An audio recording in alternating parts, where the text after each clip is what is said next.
For those who don't know, in early December, a man walked into a commission of inquiry and blew the lid off a murder cover-up. Also, it is Vlam, or Marius van der Merwe. Sir, I've seen your post on the Zama that was allegedly buried alive in Benoni. I'm the person that was there. Obviously, there's things that transpired beforehand and afterwards, and I would like to talk to you about it. I would like to get my story out in public in terms of the role players from state that's facilitating the illegal mining problem, the key stakeholders that's facilitating this. I've got all the intelligence on that. Days later, he was dead. This is a telling story of Marius van der Merwe, also known as Witness D, and the man accused of pulling the trigger, Sotheni Matipandile. A trained S-cop, a planned hit, and a conspiracy that may go far deeper than one gunman. Just days before his murder, van der Merwe testified at the Madlanga Commission. His testimony was explosive.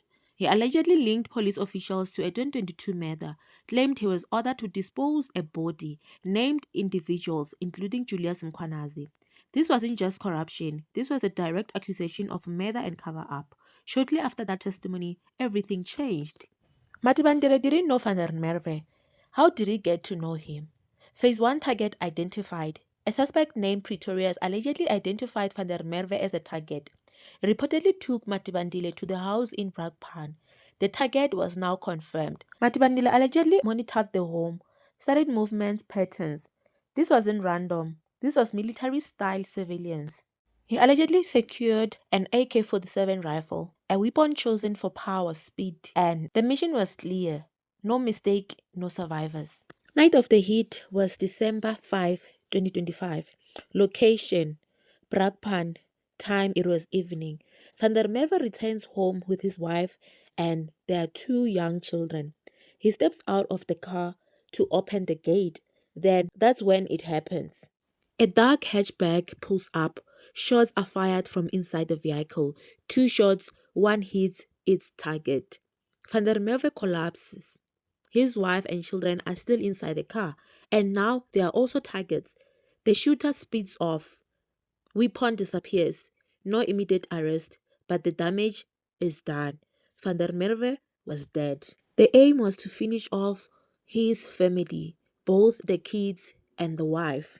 Few months later, police arrested Sotheni Matipandile. What they find raises serious questions. 125 rounds of R5 ammunition, 31 rounds of R1 ammunition, 19 rounds of 9mm, all unlicensed. Authorities described him as highly trained by the SAPS. The gunman who shot Witness D shot him from the car. And that could only be possible if you've got a highly trained gunman to do so. He shot 2 shots and Witness D was killed by 1 shot. So it tells you that given the background of Sotheni, they knew that Sotheni would do a clean job. He would execute and eliminate Witness D on the spot because of his training, because of the training that our special task force members receive. So the SAPS has been quite hard at work. The detectives have been on the ground, and we unfortunately did find out that the Suzuki Swift belongs actually to the girlfriend of Sotheni. So the team has worked hard in this particular case.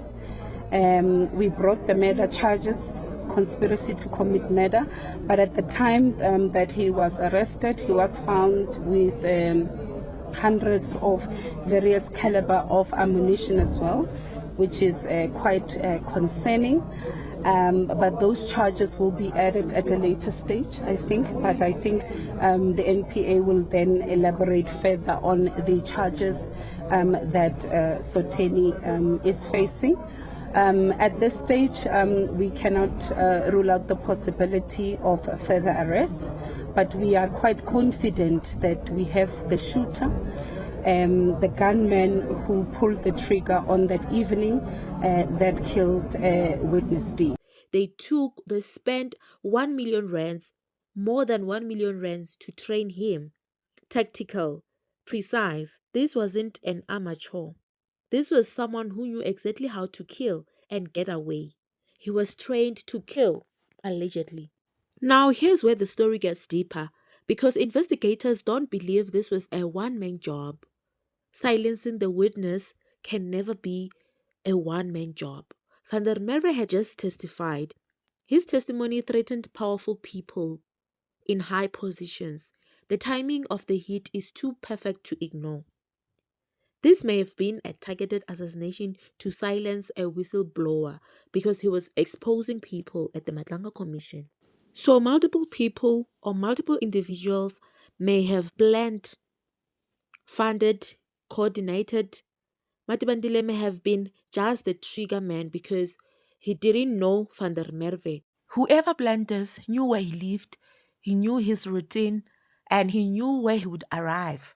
And now the weapon is still missing. Another suspect is still on the run, while another one committed which is Pretorius. That was the first suspect, which raises the biggest questions of all. Who gave the order? So guys, if you're following this case with me, don't forget to subscribe. And if you're a returning subscriber, thank you so much. The family is growing. And don't forget to hit the notification bell so whenever I post a video, you will be notified. And this is True Crime with Nsuku's Folk Tale. See you on the next case.